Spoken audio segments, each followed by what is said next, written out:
I'm Adam Shapiro. I'm a 2009 Bronfman Fellow and the Public Programs Coordinator here at Bronfman. And I'm here with Becky Vorwinda, who's Executive Director, and Jake Marmer, who's Educational Director. And I'm excited to learn about what this 2021 summer is going to look like. Becky, can you talk a little bit about how this summer is going to look different?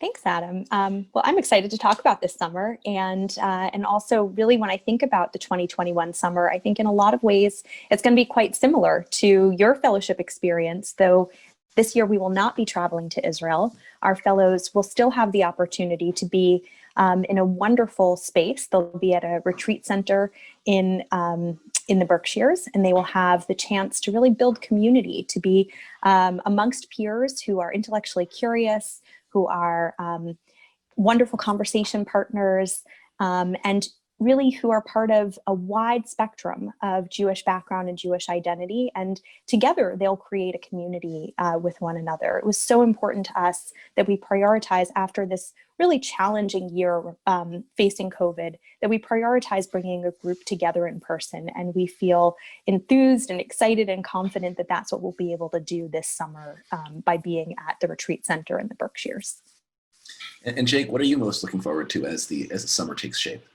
So many things. I'm really looking forward to being together in person, and after a challenging year, like Becky was saying, to come together in a space that's gorgeous, really gorgeous, and be in a space of intellectual and creative learning and thinking together, learning that's just for the sake of learning, not for the sake of grades or anything else. It's going to be spectacular, and I'm really excited about our faculty team of Jewish educators that includes college professors and rabbis and artists, folks who are real role models and real thinkers and leaders in their fields, and who are also really fun to be around. It's just going to be great to be together there with them.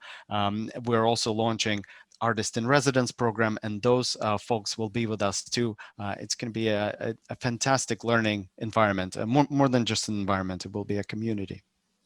And so, Becky, can you give us a little sense of what's it going to feel like? What's every day going to be like in the Berkshires?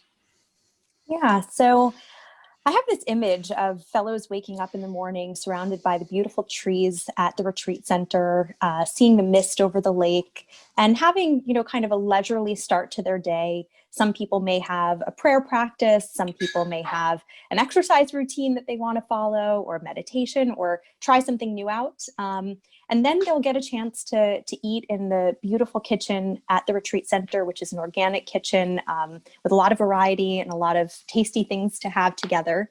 And then we'll really enter into our day of learning and connection. So fellows begin each day with a opportunity to study with our faculty members. And what that looks like is usually, sitting outside on the lawn in circles, looking at and exploring together, often sometimes writing, making things, and discussing a range of texts, both traditional and contemporary. And, as Jake said, the learning is for learning's sake, and it's both intellectual and rigorous, but it's also very personally resonant. And all of the kinds of things that our faculty choose to teach really touch at the core of some of the big existential questions that we all have, but especially when you're 16 or 17 years old.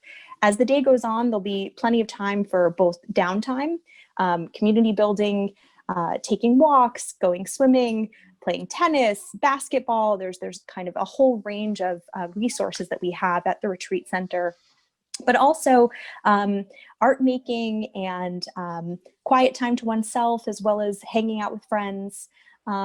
Usually in a typical day, we're going to have time as well for a series of speakers and workshops. So one of the great things about the Bronfman Fellowship is that fellows get a chance to really learn with top-notch speakers who can bring their perspective, and we really look for a wide range of perspectives, and get to have a real conversation with those speakers. So we will certainly be able to do that and draw from a wide range of awesome intellectuals and creators from the Jewish community. And then we'll also have the chance to do sometimes fellow-led workshops, as well as faculty-led sessions and activities. And then I think, just as I imagine the evening after dinner, I think about both how musical often our fellows are. And so, you know, there might be impromptu jamming, maybe a campfire, but also perhaps sometimes a chance to, again, engage in a deep conversation or hear from an interesting speaker or perspective. And then, you know, kind of the best part about the Bronfman Fellowship is really all that relationship building time. You know, we call it sort of the night fellowship, when fellows hang out and talk and connect. But this time, the great part is that they can do that under the stars, and they can, you know, kind of close out their day connecting with one another, and also enjoying the beautiful, peaceful space that they're in. It's amazing. And Bronfman is obviously known for the intellectual life that you get to explore during the fellowship. But this year, there's going to be an increasing emphasis on exploring the arts, right, Jake? Yes, so we are excited to launch our Artist in Residence program this year. I think arts are crucial to any educational setting, but particularly for our program that places so much emphasis on community building and self-exploration. I think arts are a fantastic tool for that. We will not be using arts as a way to hone one's craft necessarily, or get into the nitty-gritty of the musical scales, you know, but it will be more of a community building and fun, and nobody has to have kind of like an extensive artistic practice to be part of it. It's anybody can be a beginner and still benefit a great deal from it. What I'm really excited about is also the fact that we're bringing actual practicing fantastic contemporary Jewish artists who are working and contributing broadly to the Jewish culture. So they will come and create new work and work with the fellows. Really excited about that. And No, it was obviously, really, oh, I just wanted to add, you know, it was really cool this past summer as well to see fellows who did not think of themselves as attuned to the arts or even necessarily creative, deeply enjoying the arts workshops. You know, I think it opens up new pathways for people who are thinkers and doers. And so I am likewise quite excited about the way that the arts, I think, will impact all our fellows, whether or not you think of yourself as an artsy person. that's amazing. And obviously this summer, safety is going to be paramount. Can you talk a little bit about, Becky, about what you are keeping in mind as you're planning the summer going forward? Absolutely. We are really lucky because we have some public health advisors as well as medical professionals who are working with our team very closely right now, designing protocols and processes with safety in mind.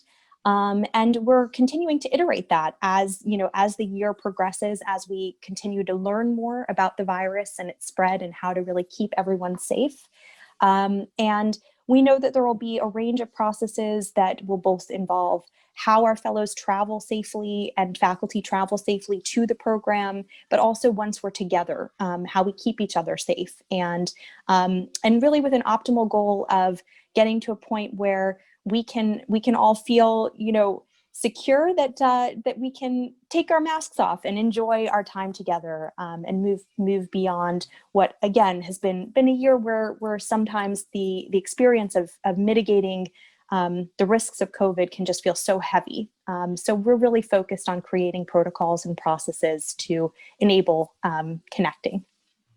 And even though the summer isn't going to be in Israel, there's still going to be a lot of opportunity for engagement with Israel, right? Absolutely. You know, this program is a merit-based, free program.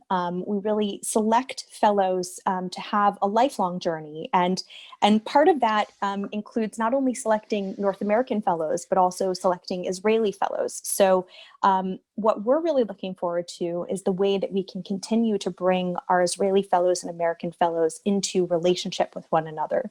There'll be some opportunities that will initially be virtual, but during 12th grade, our Israeli fellows will have the opportunity to travel to the US and spend time immersed with our North American fellows. And what we have seen over the years is that those relationships really open up a whole new window into Israel and Israeli society for our North American fellows. Likewise, our North American fellows do that for our Israeli fellows. because it is a pluralistic group of young Israelis who really span a wide set of identities and geographies across Israel. And in addition to that, we still have the benefit, I guess we've all learned a little bit about the way that Zoom can kind of be an asset to us. So we still have the benefit that even while we're together in person this summer, we can still bring in some of the top speakers in Israel that we would typically meet in person. And we can still look at texts and ideas that help us better understand the way that Israel plays a role in Jewish life today and also in Jewish yearning across time.